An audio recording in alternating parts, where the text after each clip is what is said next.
materi di depan tadi. Yang pertama adalah materi disiplin dan nilai-nilai kebajikan. Yang kedua adalah teori motivasi, dan yang ketiga keyakinan kelas. Terakhir saya yaitu 5 posisi kontrol dan segitiga restitusi. Jadi saya masuk ke sini 5 posisi kontrol yang dimiliki oleh guru. Dari kelima ini ada sebagai penghukum, ada sebagai pembuat orang merasa bersalah, ada sebagai teman, ada sebagai pemantau dan manajer. Saya mau tanyakan sama Bapak Ibu, kelima posisi ini posisi yang mana sekarang yang biasa kita ambil ke siswata? 1. Yang mana Ibu? Tidak apa-apa Ibu. Kalau saya 1. Ya, posisi pertama ya 1 sebagai penghukum. Oke, saya juga Ibu. Dulunya itu saya selalu berada pada posisi sebagai penghukum. Tapi setelah menerima materi ini, saya sekarang sudah mulai merubah posisi saya itu ke posisi dari teman, pemantau, sehingga menjadi manajer.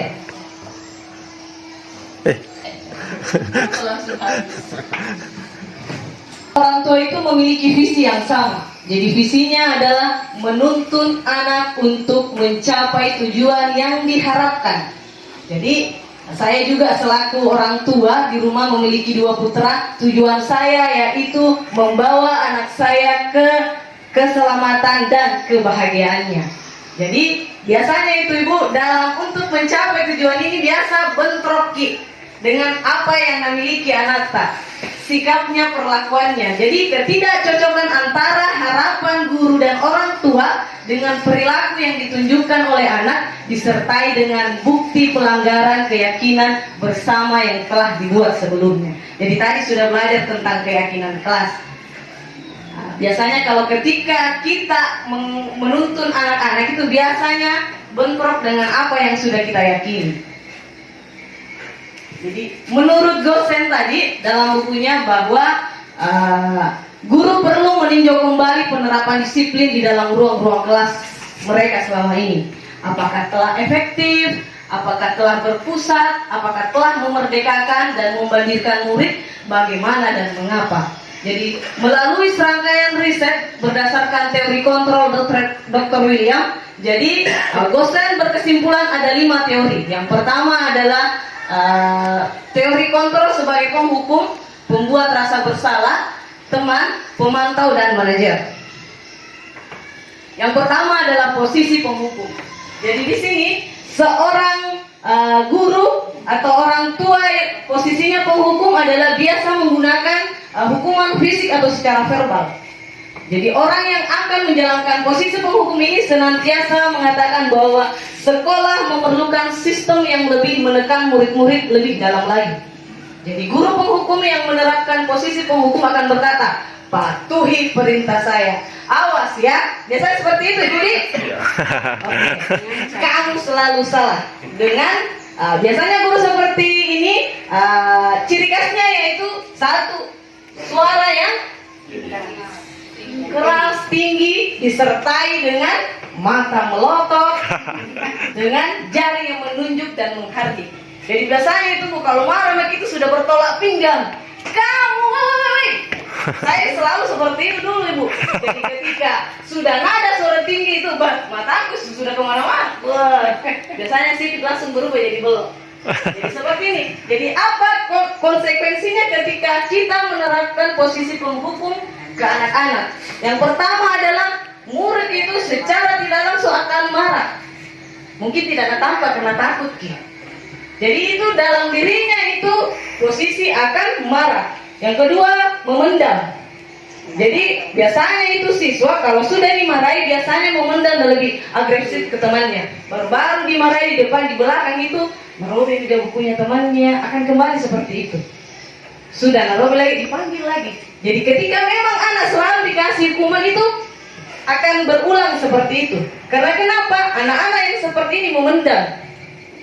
Pasti ketika nak pendam itu nak keluarkan ibu ke temannya kah, ke dirinya sendiri kah, ke keluarganya, itu kan berdampak seperti itu. Jadi posisi penghukum. Yang kedua, posisi pembuat rasa bersalah. Ini banyak guru biasa yang begini. Nah, posisi ini biasanya guru atau orang tua bersuara lebih lembut. Jadi pembuat rasa bersalah akan menggunakan keheningan yang membuat orang lain merasa tidak nyaman, bersalah, dan rendah.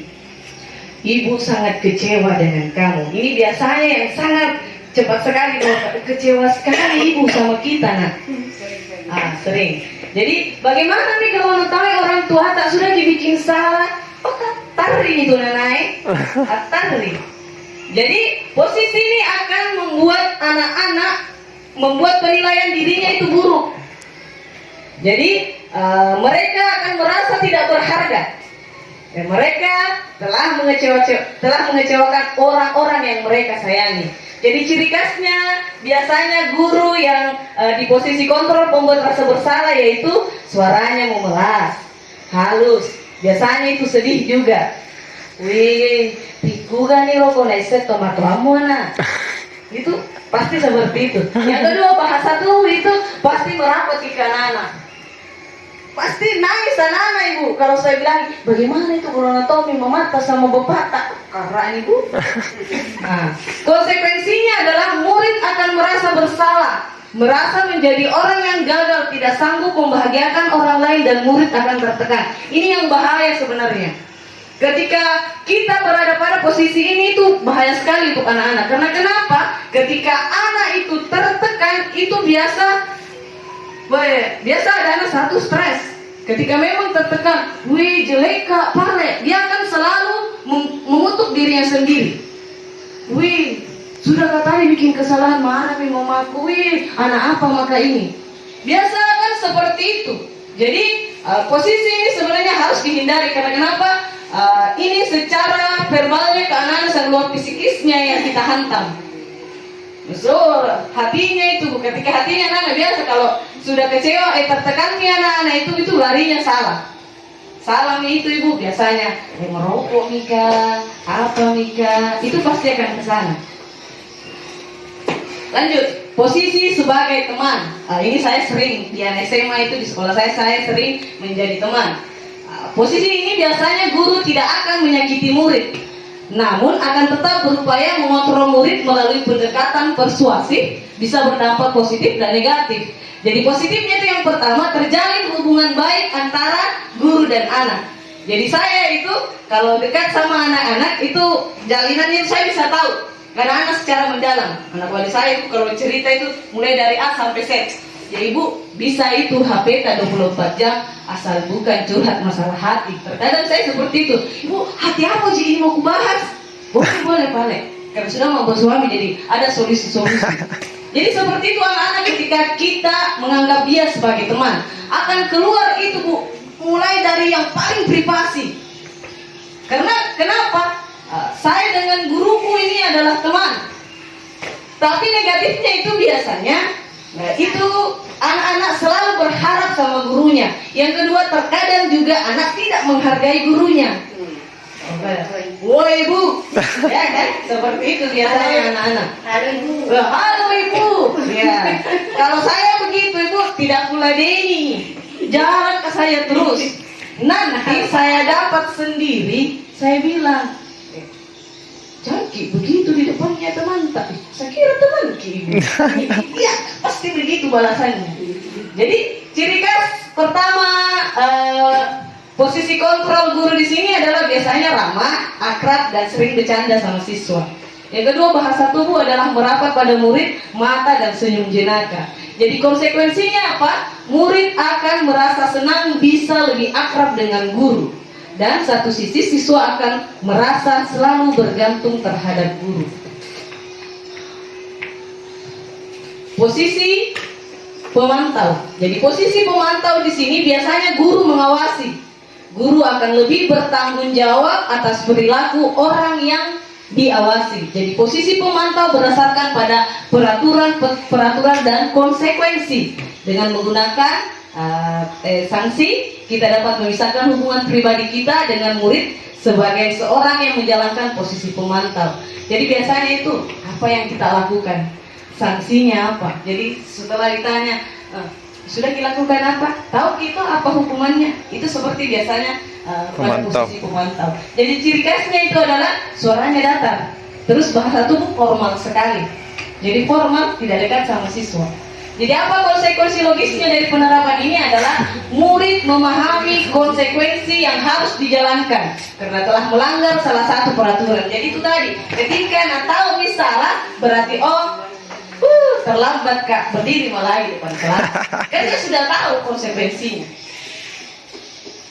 Ini yang terakhir, ini posisi manajer. Jadi posisi kontrol terakhir ini adalah posisi di mana guru berbuat sesuatu bersama dengan murid, mempersilahkan murid mempertanggungjawabkan perilakunya, mendukung murid agar dapat menemukan solusi atau permasalahannya sendiri. Jadi biasanya itu apa yang kita yakini, kan tadi sudah dibahas tentang keyakinan kelas. Jika kamu meyakini ini, apakah kamu bersedia memperbaikinya? Itu biasa yang keluar. Jadi ciri khas pemantau adalah pemantau manajer di sini adalah nada suara tulus, tidak meninggikan suara, bahasa tubuh tidak kaku dan mendekat ke murid. Jadi konsekuensi logisnya dari sini adalah penerapan ini adalah siswa itu bisa mengakui kesalahannya dan dia akan berusaha untuk memperbaikinya. Jadi ini adalah posisi yang diharapkan nanti ke depannya kita bisa menerapkan ke siswata. Adalah posisi kelima sebagai manajer. Yang pertama itu kita bisa kontrol anak-anak, terus kita bisa memberikan solusi juga. Jadi ini adalah harapan kita semua di posisi terakhir. Jadi seperti ini kalau kita melihat perbandingannya antara penghukum, pembuat rasa bersalah, teman, pemantau dan manajer. Jadi saya tadi sudah jelaskan. Bisa dibagikan nanti filenya. Iya, siap. Jadi ini adalah salah satu solusi. Jadi ketika tadi Bapak bilang yang Bapak di belakang tadi itu pasti menghukum siswa, saya juga Pak dulu seperti itu. Jadi segitiga restitusi ini adalah solusi untuk bisa menemukan tadi di kontrol manajernya tadi itu bahwa ada validasi kebutuhan, ada menstabilkan identitas, terus menyampaikan keyakinan. Ini akan kita bahas. Lanjut. Segitiga restitusi. Apa itu segitiga restitusi? Segitiga restitusi ini adalah proses menciptakan kondisi bagi murid untuk memperbaiki kesalahannya sehingga karakter mereka lebih kuat ketika kembali pada kelompoknya. Jadi melalui restitusi kita dapat membantu siswa menjadi lebih memiliki tujuan, disiplin, serta memperbaiki diri setelah melakukan pelanggaran. Penekanannya adalah untuk menjadi orang yang menghargai nilai-nilai kebajikan yang mereka percayai. Jadi restitusi dianggap mampu memecahkan masalah peserta didik karena memiliki ciri sebagai berikut. Yang pertama itu adalah menebus kesalahan, namun bagaimana memaknai kesalahan sebagai suatu pembelajaran. Yang kedua adalah tawaran bukan paksaan. Jadi bukan dipaksa anak-anak itu kalau ada apa-apa. Jadi kita menawar. Yang ketiga adalah menuntun untuk melihat ke dalam dirinya sendiri. Keempat, mencari kebutuhan dasar yang mendasari tindakan. Kelima adalah pada karakter bukan pada tindakan. Yaitu keenam kita fokus pada solusi. Yang ketujuh adalah mengembalikan siswa yang berbuat salah kepada kelompoknya. Jadi nanti setelah kalau kita menjalani rangkaiannya segitiga restitusi ini, anak-anak akan kembali dengan baik bersama kelompoknya. Biasanya itu kalau ada anak-anak sudah dihukum itu, begitu memang kok kau akan terjadi pembatas buat mereka selalu salah itu jangan ditemani. Kalau setelah melakukan rangkaian segitiga restitusi ini, dia akan kembali kepada kelompoknya, akan lebih percaya diri. Jadi apa langkah-langkah segitiga restitusi? Langkah yang pertama adalah pada bagian dasar segitiga ini adalah menstabilkan identitas. Jadi kalau di menstabilkan identitas itu biasanya Bapak Ibu kalau ada anak-anak terlambat kita apain? Marahin.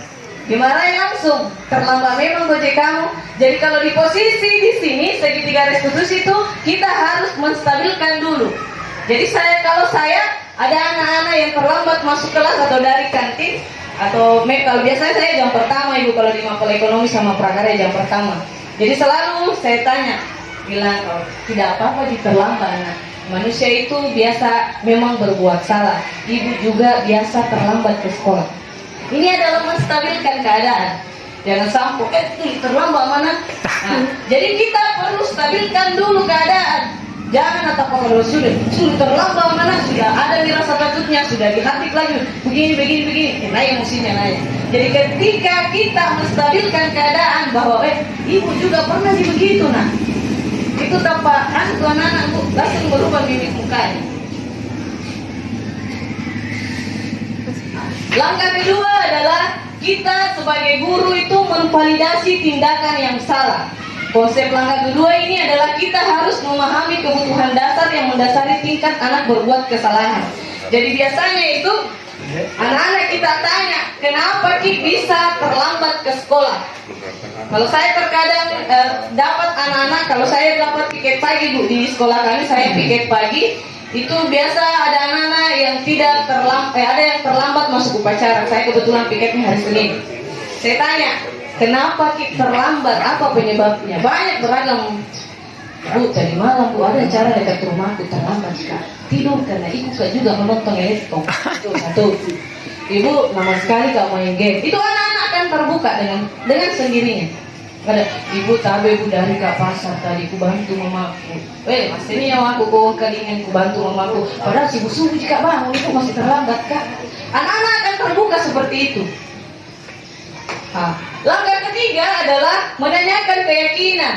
Jadi tadi setelah membuat keyakinan kelas, jadi ditanya nih keyakinannya seperti apa. Tahu jadi itu kalau salah Ki, bagaimana kesepakatan tanah? Ku tahu jadi itu Bu kalau salah Kak. Kalau terlambat Kak berarti tidak disiplin Kak.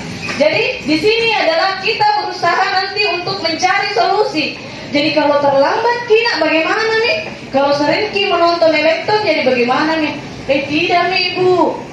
Tidak nih, mulai sebentar tidak pergi makan meletong biarpun gatal kakiku mau pergi nonton. Jadi anak-anak akan berupaya untuk memperbaiki dirinya. Jadi ada 3 tadi langkahnya.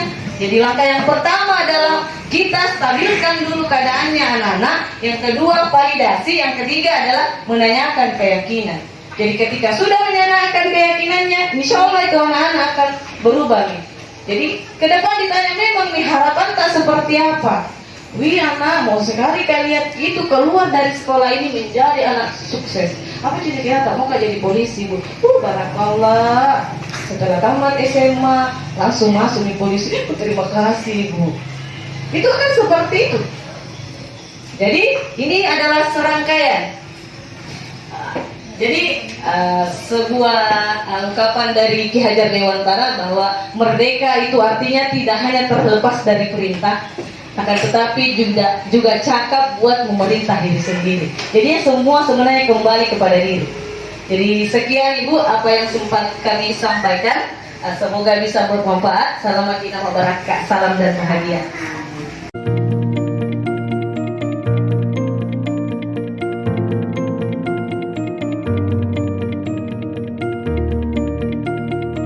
Sekian aksi nyata modul 1.4. Calon guru penggerak angkatan 6. Terima kasih.